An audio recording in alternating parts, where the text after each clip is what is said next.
Welcome to the LOGSTAT, the Army's premier podcast on all things sustainment, where we analyze new developments, discuss current trends, and forge the path ahead for the next generation of sustainment soldiers.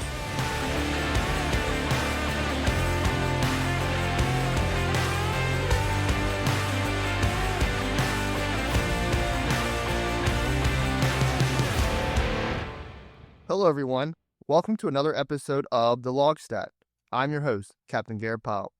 We're in the hottest part of the summer season now, so remember to stay hydrated and eat well to keep your body fueled and also up to date with the weekly LOGSTAT episodes to strengthen your mind and your sustainer toolkit. On today's episode, we're going to focus in on the Sustainment Pre-Command Course. While the audience for the course is Lieutenant Colonels and Command Sergeant Majors, I highly encourage everyone to keep listening, as one day you may find yourself in this course. Even if you're just a lieutenant or a sergeant right now, this information will help prepare you for future leadership responsibilities.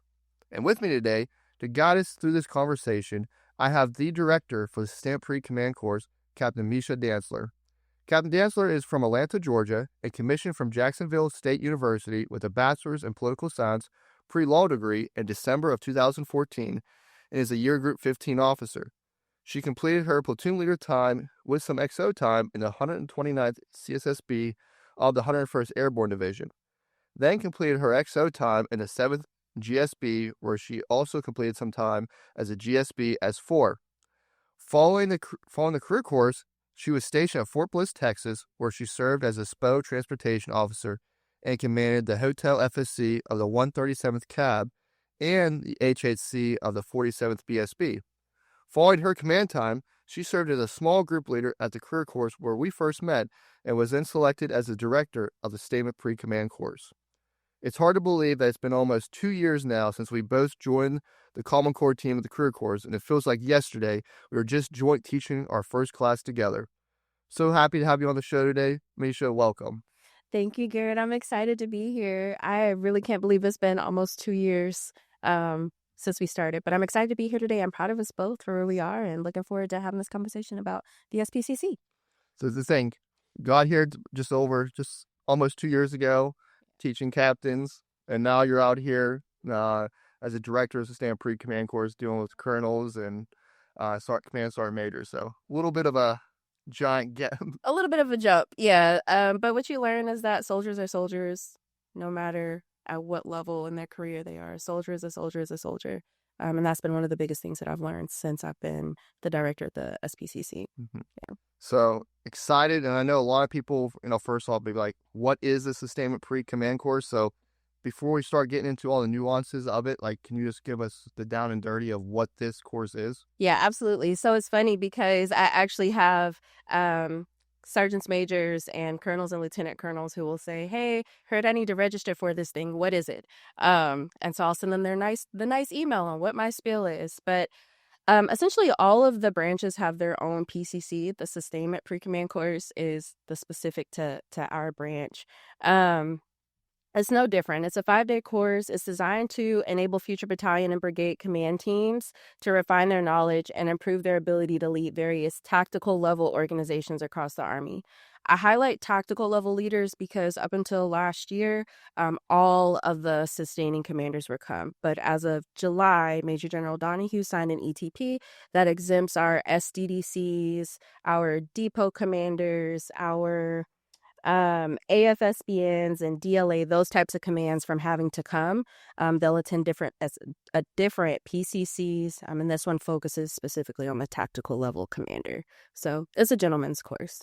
Okay, so I guess I kind of, because you kind of just answered it, so we are now focused, this course that you are director of the Sustainment Pre-Command Course specifically is for tactical commands. Everyone else will go to a different one. They're still getting a pre-command course. Yep. It's just different now. Yep. So this one specifically, we focus on those things that are going to be relevant really to the division level and below, and how we're moving forward. And the course is broken down kind of into three different concepts. So we have our building readiness, which is our current readiness, building future readiness, and then it's broken down into LPDs. And I can kind of talk a little bit more about that if you want me to. Sure. So I guess I'm a lieutenant colonel. Yep. I'm coming to this course. What should I expect? Okay, cool. So, building current readiness, like I said, there's a map, and Major General Donahue, when she kind of refocused this course, she had a very specific vision in mind. So, building future readiness, current readiness, and the LPDs. So, when we talk current readiness, that's where we have all of our commandants, we have our CASCOM team, which literally the entire CASCOM team comes down, all of G3. Anybody who works in this building will come down and have a conversation, give a brief on who they are and what they can do. And then we have our data literacy, which is the up and coming thing in the Army. How do we use data? How do we use AI? How are we utilizing Power BI? So we'll have those teams come down and kind of talk through that.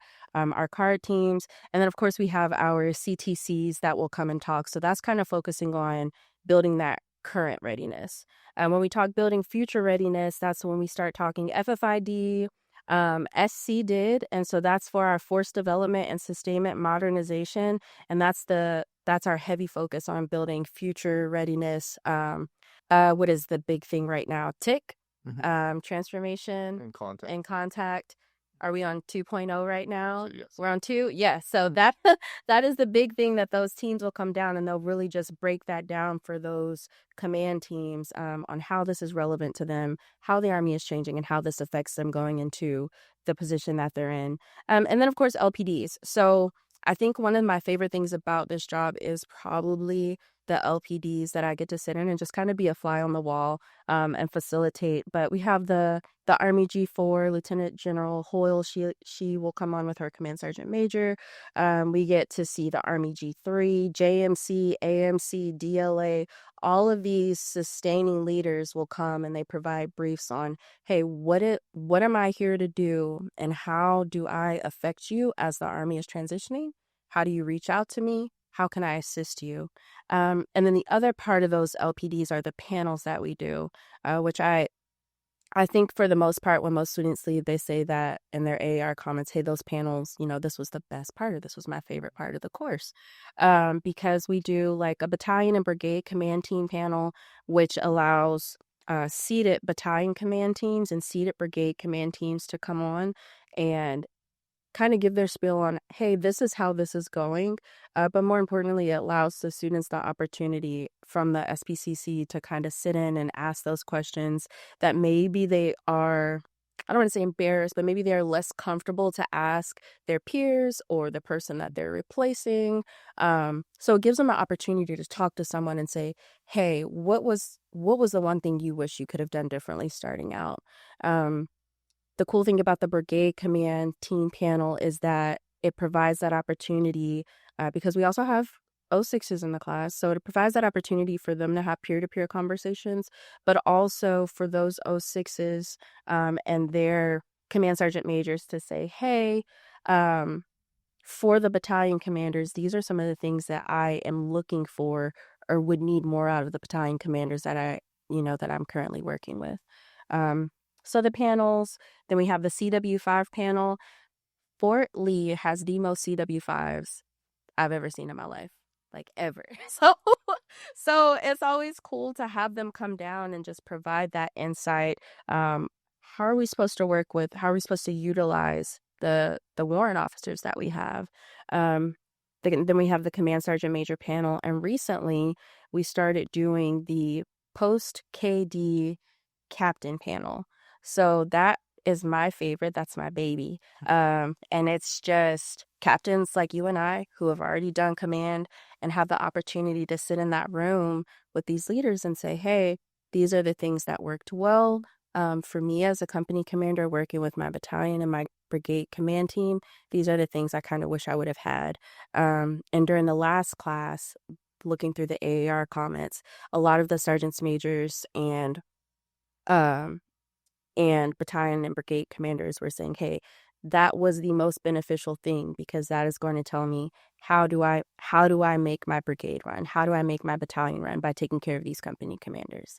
So yeah, that in a nutshell is pretty much how the course is broken down. So to touch on the post KD captain, so is it the captains are one on the panel talking to the students? It's not them briefing the captain. Yes. And so it is the captains who are on the panel and they are providing that feedback and allowing the opportunity for the SPCC students to ask questions. The first time we did it, it was a little rough because, of course, you have all these senior leaders in a room, and senior leaders love to mentor, and we all love that mentorship. But we kind of had to stop and pause and reset and say, hey, wait a second. That's not what this part of it is for. And once we were able to kind of reorganize it and give the floor back to the captains, it turned out really well. What we did for the second time that I hosted this panel was we took the first hour of it to do the actual panel, with the captains giving that feedback, and the leaders asking questions, which a lot of really great questions came out of. So we did that the first hour for that. And then there was an additional 30 minutes after where everyone could break off and kind of just have time to have conversations, get that mentorship, have those one-on-one conversations. And I found that worked really well for everyone involved. So now not only did the senior leaders get what they needed from the panel, but the panel was also able to go and get that mentorship from those senior leaders in the room. That was awesome. That is a unique opportunity, I mean, for both sides, both for the captains as well as the sergeant majors and the colonels to be able to interact with. So I think that's an awesome program that you guys have put together, and especially because I think as we all go up in rank, sometimes we lose sight of what it was like to be at a more junior rank. So I think provide an opportunity before they take battalion or brigade command, they'd be like, oh, these people had just been in the fight. They had just been in the company, and now I'm about to now go lead company commanders now. So it's a good way, I think, to build an opportunity to have not just the networking that you talked about, but it'd be like, oh, it's been a while since I've been in command. I was on staff for X amount of years as a major or as a lieutenant colonel or a sergeant major. So now it kind of brings you back, okay, this is what's working right now. Yeah.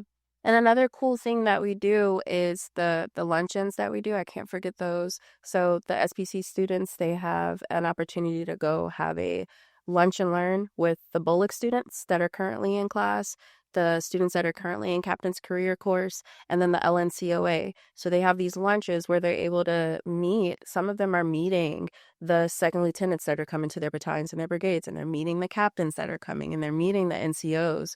One of my favorite lunches is the LNCOA lunch because we do this kind of a project with them where the SPCC students, they break down into their teams, they show it to LNCOA, and they say, hey, here's an idea that I have that I want to do when I take command, or when I assume responsibility of this battalion or this brigade. And what I tell the ALC and SLC students is, hey, whatever plan they give you, you guys from that, that senior NCO level, break that plan down, tell them why it will not work, but also tell them why it's really good. Give them the positive feedback, or give them I don't know if positive is the word, give them the honest feedback so that they can see from your level, hey, this is why this idea works or why it doesn't work, and this is how we can collaborate to make it better. So that's actually one of the really great things that I think comes out of those luncheons. Yeah, I know as a when I was working as an SGL, it was always good to see the students because they were always saying like, oh, I'm going to go meet my battalion commander before I'm even on station. Like this is someone. So that's an awesome opportunity because now you're building that. So it is, you're networking and you're building that relationship even before you're in the seat.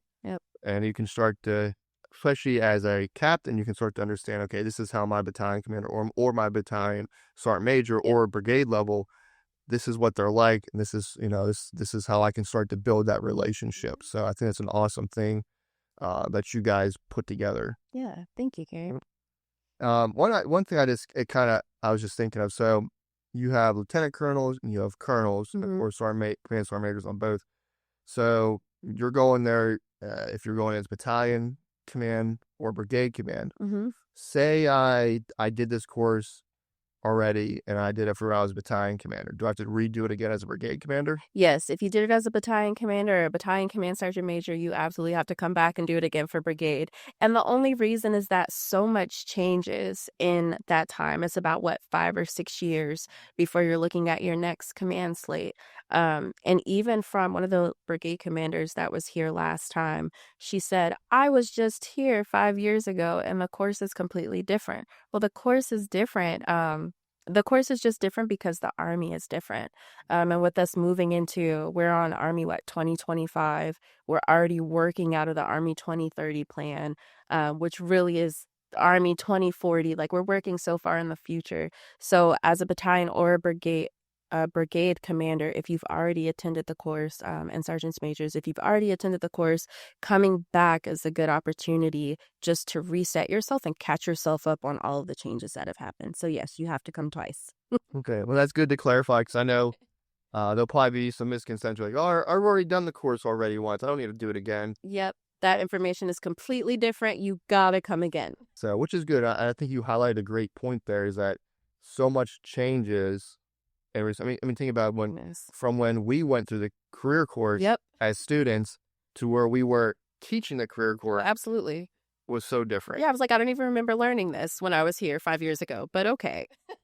So it's just a unique thing. Like, things do change. So get back here. I guess you do it when you're at battalion level as a sergeant major or as a colonel. You're going to come back as brigade. So I think that's very good that you guys do that, and it's very critical because so much is always changing. Yeah.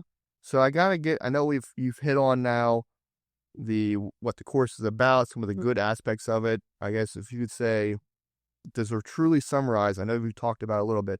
Why shouldn't I, as a senior leader, attend this course? Oh, as a senior leader, I think it's extremely important to come to this course just because we have some things set up for you to leave with. And that biggest thing is going to be that reach back capability. And any student who has been through this course who is listening to this probably just rolled their eyes at reach back capability, because it's one of those things that you're going to hear it at least 20 times in a day for each of the 5 days that you're here. But that really is the biggest thing that we're trying to send you away with is, who do I need to reach out to in any case, in any scenario that I'm in any region of the world that I am in? Who do I call to help me figure out this problem? And so kind of sending you away with not only a contact list, but an understanding of how each of these departments work and what they can do to support you at the battalion or the brigade level, or even if there's a division level issue that you're kind of trying to help someone work through, you can say, hey, G4 or whoever the case may be, here's the person at CASCOM that you can reach back to, or here's the person at FFID who you can call, or here's the colonel that runs the simulations program at Fort Lee. Call him because he can help you figure out how to run this warfighter or how to change our scenarios in the warfighter exercise. So that's kind of the biggest thing. It's come here so that we can teach you how to help yourself. I think you just hit the nail on the head. It really is. It's about, with anything in life, it's building that network. Yep.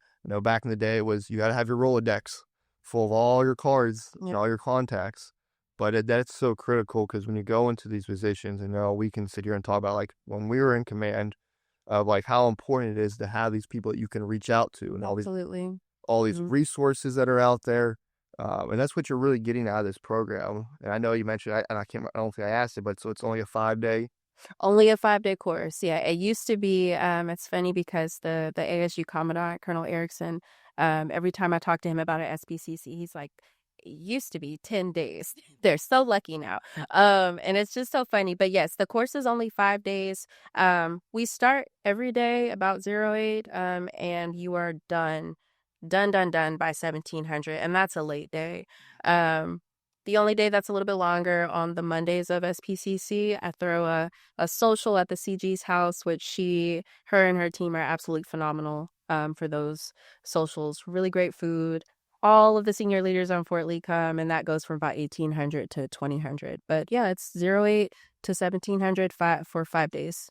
Awesome. So, you get in here, you will get a great education, great networking. I really think that's, for anyone out there who's is about to come up to their window to take this, it's something really much to look forward to because you really are building your Rolodex. Like, you're getting so much information. I know it's quick because it's only 5 days. You're just going to be, I know sometimes it might feel like drinking from a fire hose. Oh, yeah.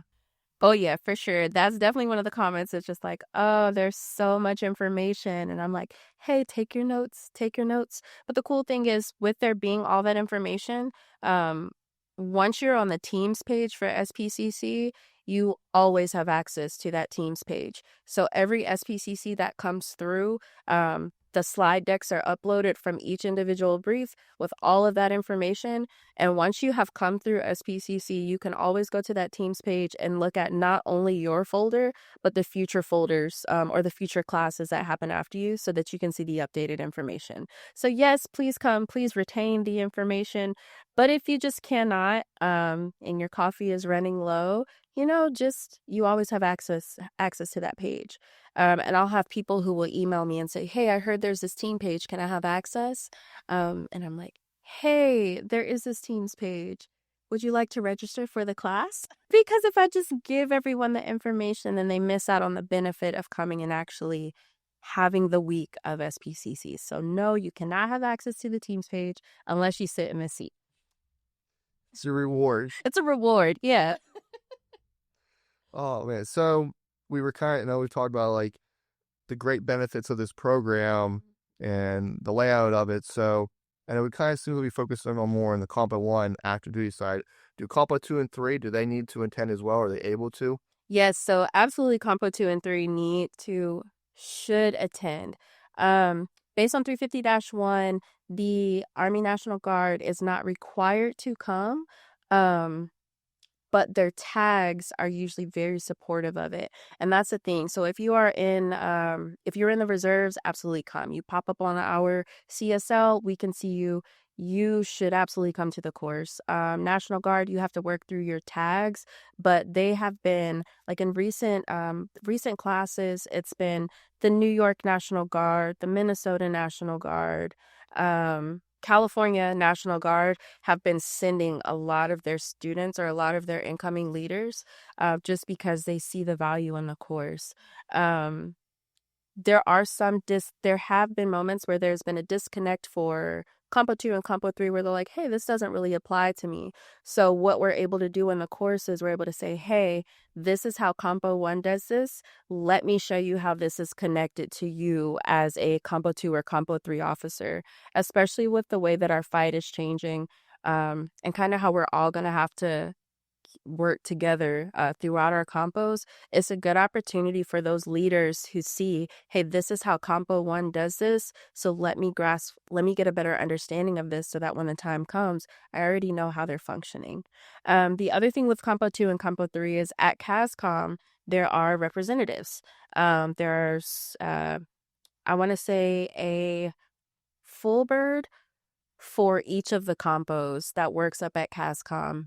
And they're very tied into what is going on here at CASCOM and how that affects each of the individual states. So we have breakout sessions with our Compo 2 and Compo 3 students with the senior leaders here at CASCOM to kind of talk to them the specifics of, hey, this is everything that you're getting in SPCC.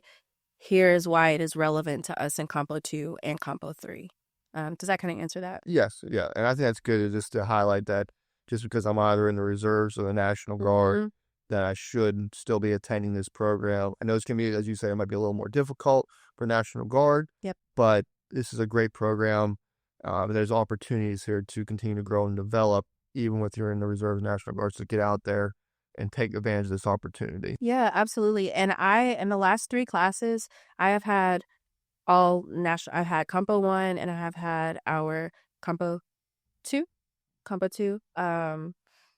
There has been no Compo 3 and we keep looking for them.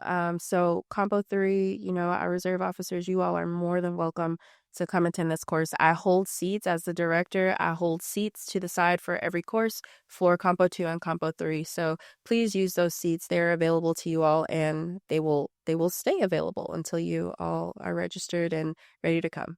Awesome. So I guess then the question is, what are the requirements to attend? So the requirements are simple. The day that the CSL comes out and your name is on it, For a battalion, a brigade, command, you are eligible to come to SPCC. So for officers, you register through ATARS, but that ATARS reservation is made through your career manager up at HRC. So once the slate comes out, you reach out to them. They will handle that for you. And they're really great about it. One of the people that I work with very closely up at HRC, Major McCrae, he really takes his time in making sure that he is able to get the officers slotted properly to match their command dates or their assumption of commands. For sergeants majors and command sergeants majors, it's a little bit different. So you reach out directly to the SPCC director, which is currently myself. The slate comes out. You will send me an email. You'll say, hey, I saw that these dates are available for this course. I would like to attend this date. Here is my P Corps. Please register me. And I register you myself. The only difference is that there is not an ATARS reservation email that comes out for the sergeants majors because it's not an ATAR slot. The other thing with that is because sergeants majors are not being registered through ATARS currently, the funding for that has to come from the unit. So those are the main differences. Officers, ATARS slotted. Our command sergeants majors, I slot you myself, and it is unit funded. So one of the last questions I was like, so I'm looking like, oh, I just got on the list. So when are courses normally offered? So we just recently went from 10 courses to 6 courses in a year.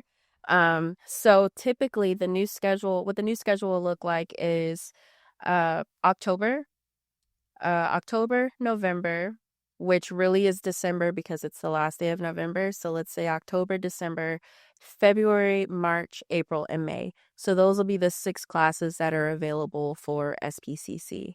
Currently, we have 26-001, which starts October 20th through the 24th.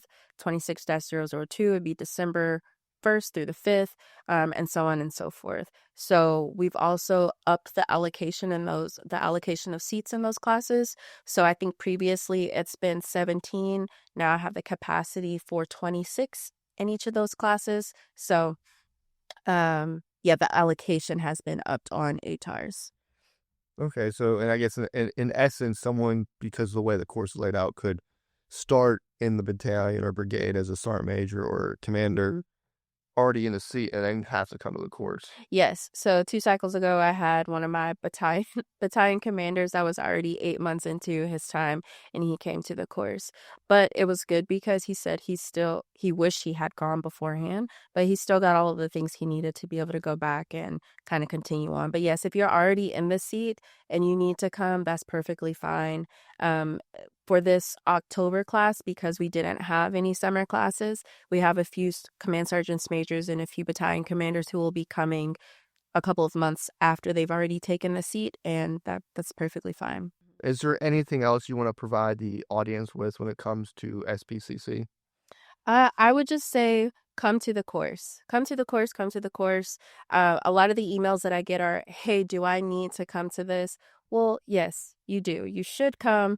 350-1 says that you should come, but also there's so many benefits to it, and there's really a good opportunity for not only your personal development, but to build a network. And then, like I said, to build that toolkit of knowing who's who and where you can kind of reach out to for help. So definitely come to the course. I encourage you all. And as always, I always like to give you an opportunity to like kind of give out some wisdom to the community, specifically to the sustainment community. Like, so what kind of advice do you have for us? I would just say there is a lot changing, and I feel like I have a really good opportunity being the director of SPCC because every class I'm seeing, hey, this changed from the last class, or this update happened in the regulation from 2 months ago. There's so much changing. So I would just encourage us to be vigilant and to kind of stay on top of what it is that we do. We spend so much time focusing on our customer, because we are wonderful as sustainers. We spend so much time focusing on our customer. I think it is important for us to kind of stop and just make sure that we're taking the time to look at what is actually going on in our own community so that we can keep up with that. Awesome. Awesome. Well, this has been awesome today. Just a great conversation. So before we close out, if people have more questions for you, where can they find you at? If you have more questions for me, I'm on Global. I am the only one of myself, so Misha.J.Dantzler.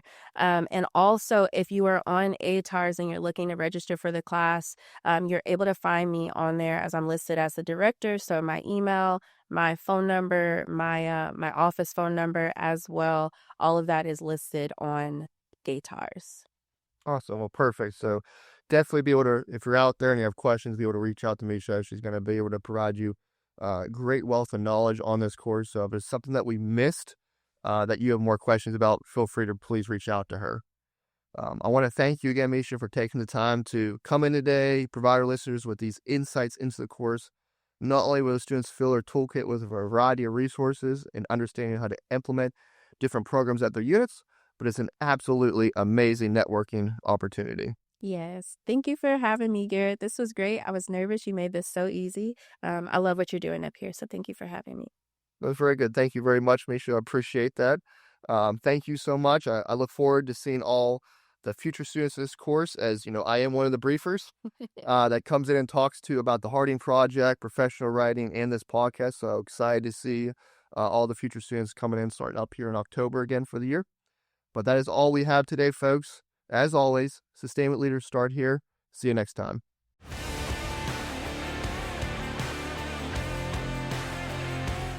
Thank you for listening to another episode of the LOGSTAT. We hope you enjoyed today's conversation. Please share this episode across your formation and leave us a review.